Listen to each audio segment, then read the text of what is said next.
आप सभी की इच्छा को नमन करता हूं। अब अगला अध्याय है जो अपूर्ण इच्छा है उसके बारे में जानेंगे और एक सच्ची घटना के साथ आपको जोड़ेंगे। क्या आपके अंदर भी यह इच्छा उत्पन्न होती है कि सब एक जैसे हो जाएं, कहीं कोई दुख सुख ना रहे, सब एक तरीके की जिंदगी जिएं, सब समान हो जाएं? अभी तक तो यह इच्छा किसी की पूर्ण हुई नहीं है। क्या आपकी हो सकती है?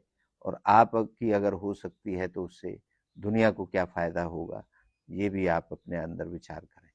चलिए आगे बढ़ते हैं, इसको पढ़ते हैं। सबको एक जैसा बनाने की इच्छा सत्य घटना है।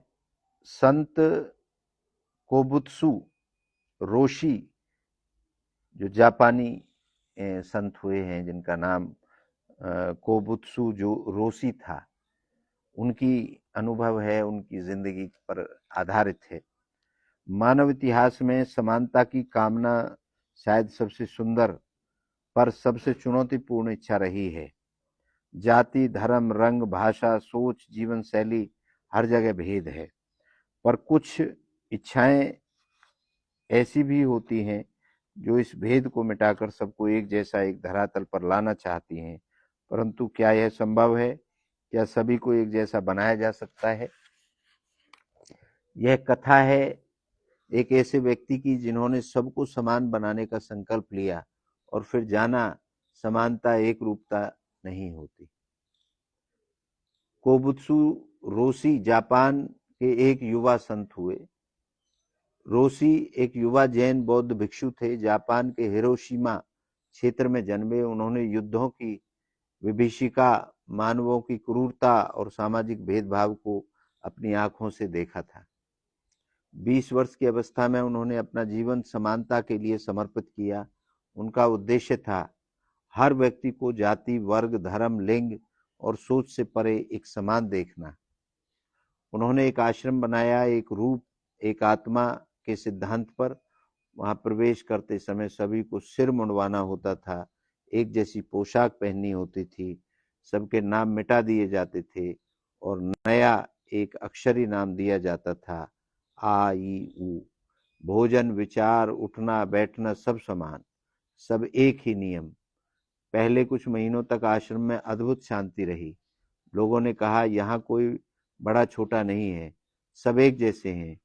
कोबुत्सु रोशी ने सोचा अब दुनिया को इसी तरह बनाया जा सकता है। परंतु धीरे धीरे एक विद्रोह उठने लगा। असमानता का उभरना। कुछ लोग बेहतर गा सकते थे, कुछ बेहतर ध्यान कर सकते थे, कुछ अधिक गहराई से सोच सकते थे।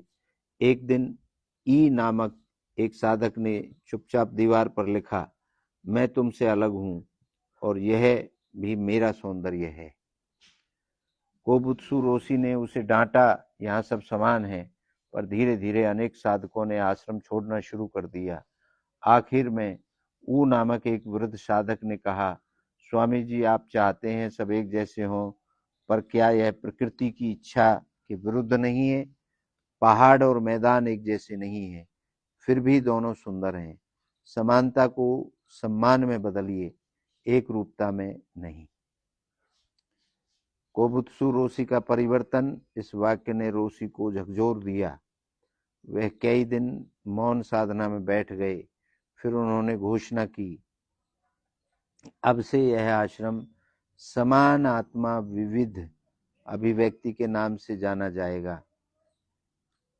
हम सबका मूल एक है, पर फूल अलग अलग रंगों से खिलेंगे। वो भी हार मान गए, सबको एक जैसे नहीं किया जा सकता। उन्होंने आश्रम में कला, संगीत, स्वतंत्र चिंतन और विविध भेष की अनुमति दी। वहां विविधता में एकता का अनुभव आया। जैसे एक ही रंग के फूलों से गुलदस्ता अच्छा नहीं लगता, वैसे ही सब एक समान नहीं हो सकते।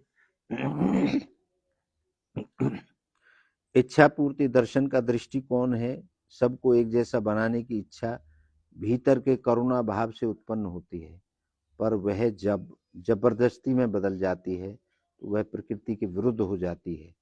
इच्छा पूर्ति दर्शन मानता है कि समानता का अर्थ सम्मान न कि रूप, सोच या जीवन शैली की एक रूपता है। जो इच्छा विविधता को मिटाकर एक रंग बनाना चाहती है, वह प्रकृति की रचना को नकारती है। सही इच्छा यह हो, मैं सबको उनके स्वरूप में स्वीकार कर सकूं, पर किसी को छोटा बड़ा न समझूं। ये आपकी अपनी अंदर की इच्छा हो सकती है। स्वामी राजेंद्र देव जी का मत है, स्वामी जी क्या कहते हैं, मैं क्या कहता हूं, सबको एक जैसा बनाने की इच्छा कभी कभी अहंकार में छिपा नियंत्रण बन जाती है। सत्य यह है, समानता तब आती है जब हम सबके भीतर बैठी आत्मा को पहचानते हैं, न कि बाहरी ढांचे को बराबर करते हैं। जैसे बांसुरी, ढोलक, वीणा, सबका स्वर अलग है, पर सब में संगीत बहता है। समानता बाहर नहीं, भाव में होनी चाहिए। 5 प्रश्न है हमारी तरफ से जो आपके लिए हैं। क्या सभी मनुष्यों को एक जैसी सोच और जीवन देना संभव है? क्या विविधता में भी समानता संभव है?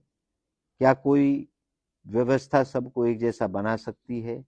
क्या आपने कभी किसी को जबरन अपनी तरह बनाने की कोशिश की है? क्या हम दूसरों की भिन्नता को सम्मानपूर्वक स्वीकारते हैं? ये 5 प्रश्न हैं आपके लिए।